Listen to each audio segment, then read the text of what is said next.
Shalom,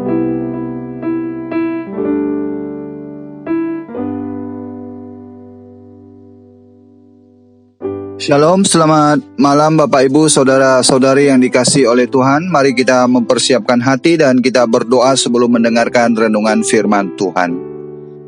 Bapa kami yang bertata di dalam kerajaan surga, kami mengucap syukur untuk penyertaan Tuhan di dalam setiap hari-hari yang telah kami lewati hingga pada malam hari ini. Dan saat ini hamba menyerahkan untuk pemberitaan firman-Mu. Tuhan, tolong hamba-Mu yang terbatas untuk boleh menyampaikan firman-Mu dengan jelas. Dan biarlah setiap kami yang mendengar, kami boleh diberkati. Di dalam nama Yesus Kristus, hamba-Mu berdoa dan bersyukur. Amin.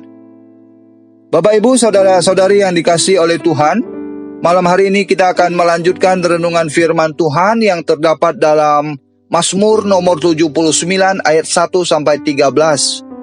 Judul renungan kita malam hari ini yaitu Dia adalah gembala yang baik.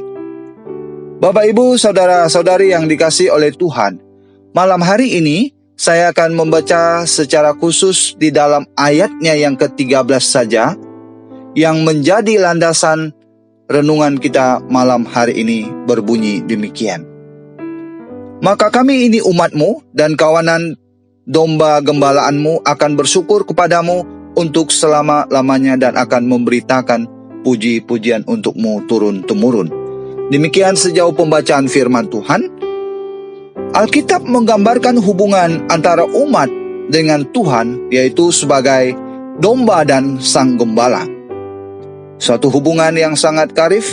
Kita pasti bertanya, mengapa kita digambarkan sebagai domba bukan yang lain? Pasti ada kebenaran yang terkandung di dalamnya. Domba merujuk kepada kelemahan, kerentanan, dan ketidakberdayaan kita sebagai manusia.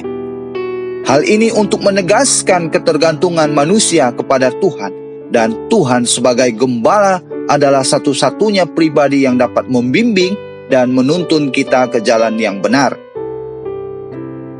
Daud berkata dan menegaskan di dalam Mazmur nomor 23 ayat 2b sampai ke-3 demikian. Ia membimbing aku ke air yang tenang, Ia menyegarkan jiwaku, Ia menuntun aku di jalan yang benar oleh karena namanya. Tanpa pertolongan dari sang gembala, kita adalah domba-domba yang mudah terhilang.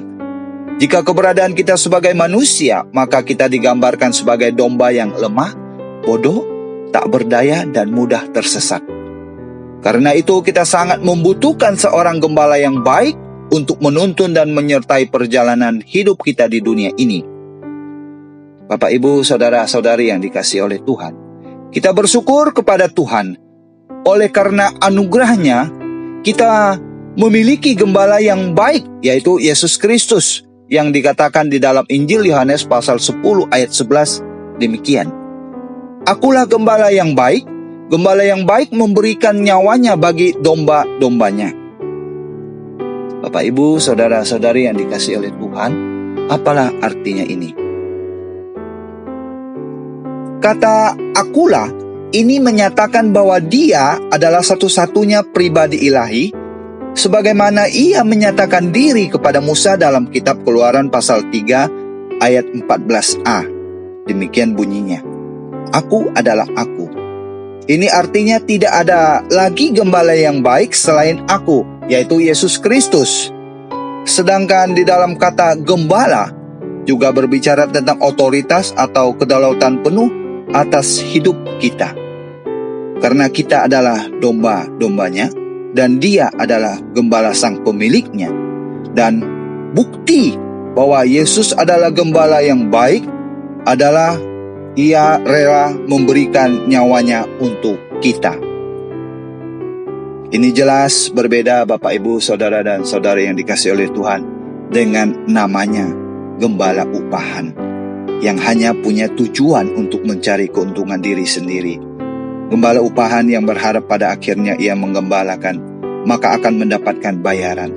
Sedangkan Tuhan Yesus tidak seperti itu. Nyawanya pun Ia berikan untuk menyelamatkan kita. Yohanes pasal 10 ayat 10b menegaskan, Aku datang supaya mereka mempunyai hidup dan mempunyainya dalam segala kelimpahan. Amin. Mari kita berdoa. Bapa kami yang bertata di dalam kerajaan surga, kami mengucap syukur untuk kebenaran firman-Mu.